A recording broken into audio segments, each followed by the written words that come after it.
Stay up to date. The episode's dropping on Mondays. It's the Matt, watch that. It's the Matt, watch that. It's the Matt, watch that podcast.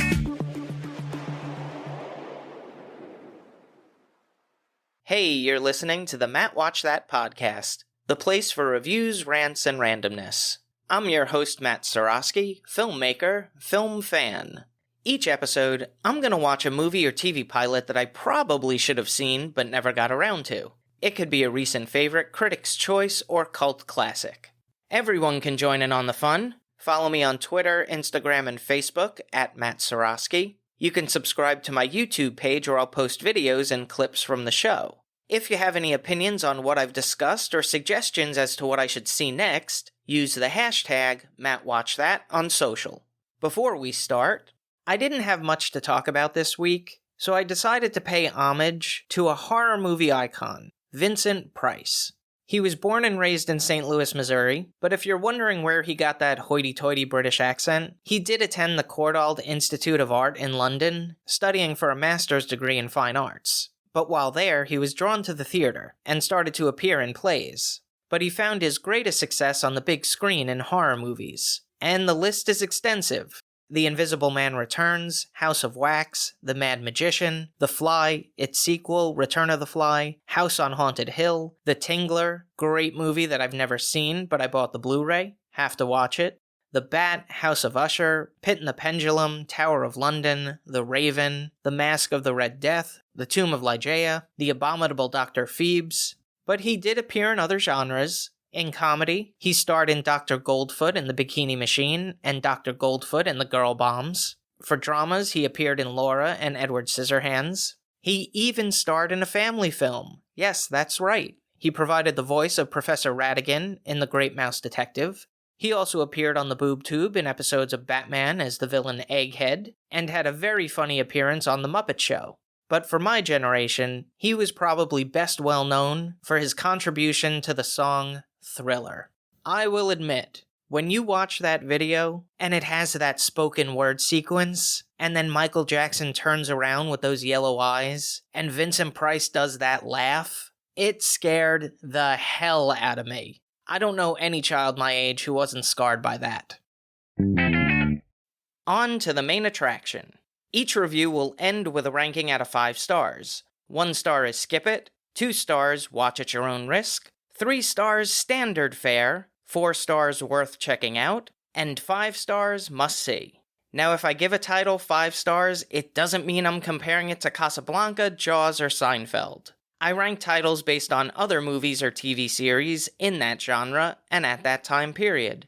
So let's jump into it. These are my ruminations and observations of the movie Hush from 2016. So how'd I miss it?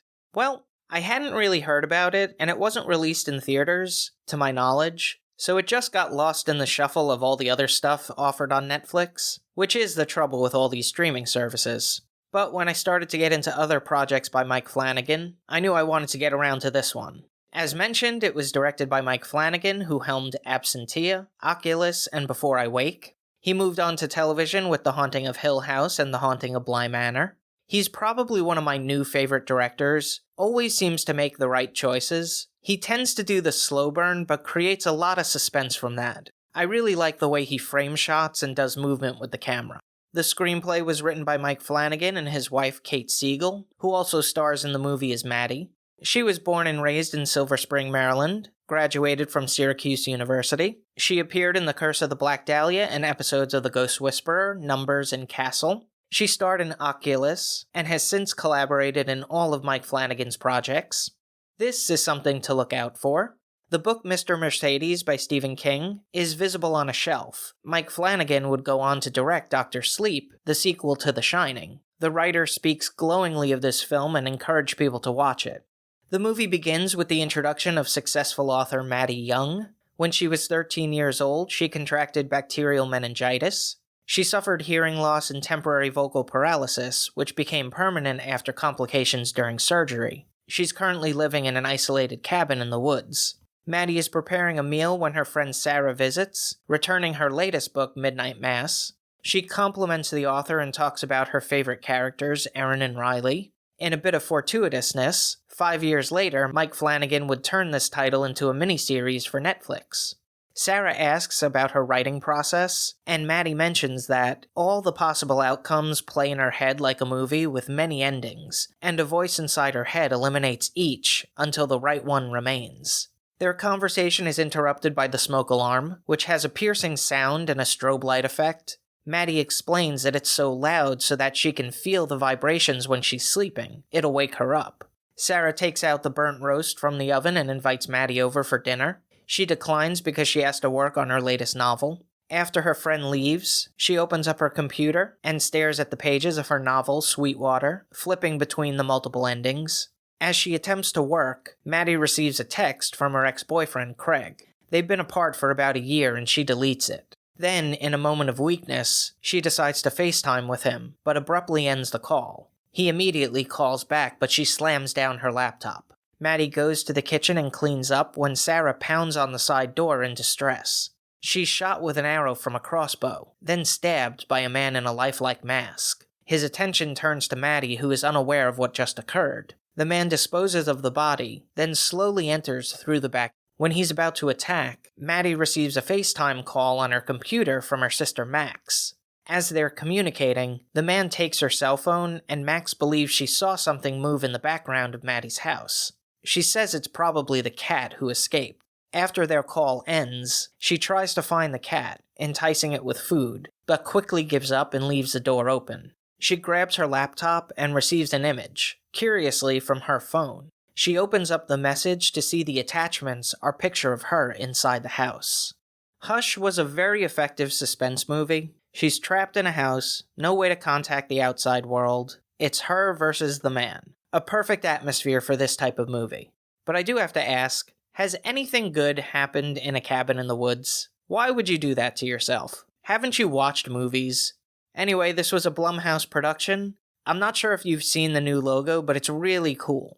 As I said, I'm a big fan of Mike Flanagan. Creates some really nice shots. They used a lot of Steadicam, but it was really smooth, no shaky cam. Definitely what I like. There was a great shot in the opening where the camera was on Maddie, then it moved around and focused on her ear, and the sound faded out. So it shows that she's hearing impaired without coming out and saying it. And as an audience, we got a sense of what she does hear, which basically sounds like if you were underwater. It was a very well thought out movie. They made use of the space. This is independent filmmaking at its finest. Now for a little trivial trivia. The movie was filmed in 18 days and includes less than 15 minutes of dialogue. The cinematography was captured by James Neist, whose filmography includes Annabelle, The Witches, and The Bye-Bye Man. It was edited by Mike Flanagan. The score was composed by the Newton brothers, Isaac and Fig.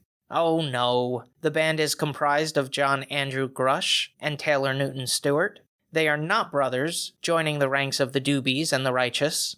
They wrote the music for Dirk Gently's Holistic Detective Agency, The Grudge, The Forever Purge, and the upcoming X-Men 97 for Disney+, and have worked with Mike Flanagan on 9 projects. The runtime is 1 hour 21 minutes, perfecto. It had a budget of $1 million. It premiered at South by Southwest and acquired by Netflix. I give it 4 out of 5 stars. If you've seen Hush and have opinions on the movie, let me know what you think using the hashtag MattWatchThat.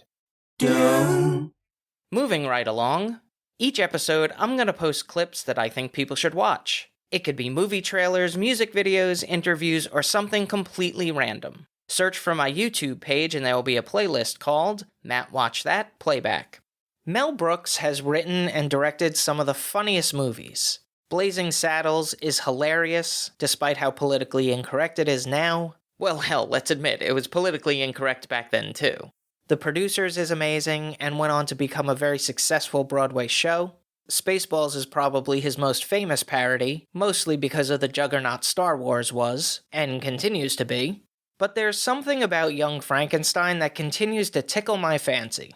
I think it's the most star-studded cast that he's ever worked with. Gene Wilder, Madeline Kahn, Marty Feldman, Peter Boyle, Cloris Leachman, Terry Garr, and Gene Hackman. But it was also very risky. I mean, by 1974, not many people were itching to watch black and white films anymore. but Mel Brooks stuck to his guns and convinced the studio that it was the right decision. I think it has all the elements of a great parody. It takes the story, puts a little twist on it, and expands the universe. And without Young Frankenstein, we wouldn't have the 1975 Aerosmith hit single, Walk This Way. Now, I love bloopers, and it's the only reason I continue to buy DVDs and Blu-rays. If it's listed as an extra feature, I get it. And I think that Young Frankenstein has some of the funniest bloopers. So I'm going to post it in the Matt Watch That playback playlist on YouTube, and I hope you enjoy. Check it out. Now it's time for the recommendation. Yes, that's the word recommendation with Matt in the middle. I'm going to end each podcast with my own recommendation of a movie or TV series. Today I'm talking about Burn Notice. Created by Matt Nix, the series revolves around Michael Weston, a spy who's been dismissed by the US government, and uses his special ops skills to not only figure out who burned him, but to stay alive. He has some allies in Fiona Glenann, an on-again, off-again love interest who has a trigger finger, Sam Axe, a former operative with connections, and Madeline Weston, his needy mother. It has a really strong cast. I love their chemistry. Jeffrey Donovan was in Blair Witch 2, Book of Shadows, Changeling, J. Edgar. Gabrielle Anwar is probably best known for her scene in Scent of a Woman, where she danced the tango with Al Pacino. Bruce Campbell is probably the highlight of the show. He's most famous for the Evil Dead trilogy, Maniac Cop, Darkman, Bubba Hotep, and Sharon Gless, Emmy Award winner who starred on Queer as Folk and Cagney and Lacey. I watched the series when it was originally on, but started around the second season. I had to get used to the voiceover by Jeffrey Donovan because his delivery is so dry, even on the comedic lines. But it totally works, especially against Bruce Campbell, who's more traditional in giving punchlines. It's got some really good action scenes, and if you're into the whole spy espionage world, then this is your series. Burn Notice was on for 7 seasons, 111 episodes, from 2007 to 2013. There was a spin-off movie, The Fall of Sam Axe, which starred Bruce Campbell and was directed by Jeffrey Donovan. That's all for this edition of Matt Watch That. Thanks for listening to me babble. You can follow me on Twitter, Instagram, and Facebook at Matt Seroski. You can subscribe to my YouTube page where I'll post videos and clips from the show. If you have any opinions on what I've discussed or suggestions as to what movie or TV pilot I should see, use the hashtag MattWatchThat on social. Head over to mattseroski.com for the latest news and updates, and come back next time for the reviews, rants, and randomness.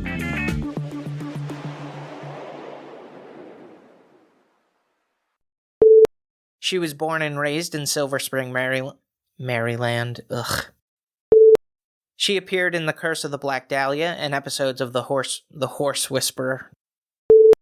She grabs her laptop.